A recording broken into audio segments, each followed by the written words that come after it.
Hello குட்டீஸ், நாம இன்னைக்கு ஒரு கிளி பத்தின கதையை தான் பார்க்க போறோம். ஆரம்பிக்கலாமா? ஒரு காலத்துல ஒரு அழகான கிளி ஒரு சிறிய வீட்டில் வாழ்ந்து வந்தது. அதன் பெயர் லீலா. லீலா எப்போதும் அதனுடைய கூண்டில்தான் இருக்கும். அந்த பறவைக்கு வண்ணங்கள் நிறைந்த இறகுகளும் இனிமையான குரலும் உண்டு.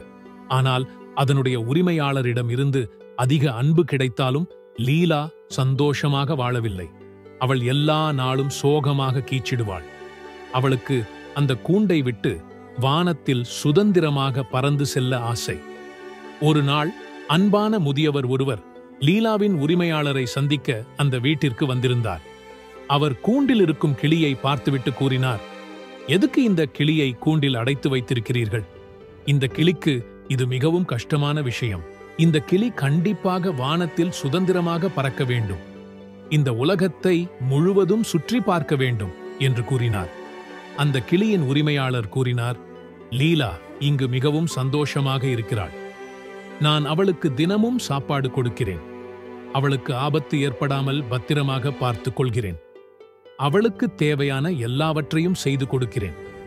அந்த முதியவர் சிரித்துக் கொண்டே கூறினார், உண்மையான சந்தோஷம் என்பது ஒருவருக்கு தேவையான பொருட்களை கொடுத்து ஒரு கூட்டிற்குள் கட்டி போட்டால் மட்டும் கிடைக்காது.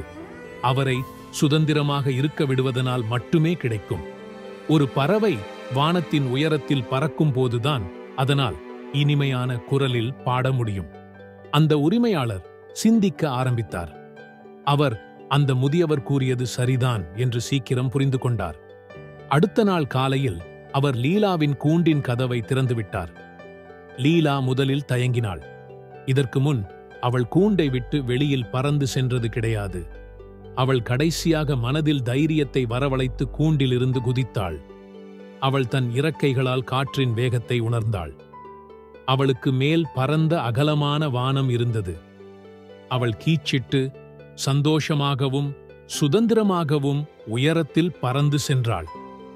அந்த நாளிலிருந்து லீலா சந்தோஷமாக வாழ்ந்தாள்.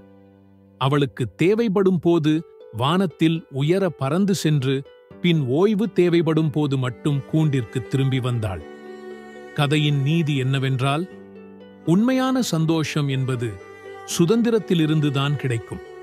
மற்றவர்களுக்கு தன் வாழ்க்கையில் வளரவும் சுதந்திரமாகவும் இருக்க ஒரு வாய்ப்பு கொடுப்பது மிக முக்கியம். ஓகே குட்டீஸ், பாய். நாம அடுத்த கதையில சந்திப்போம்.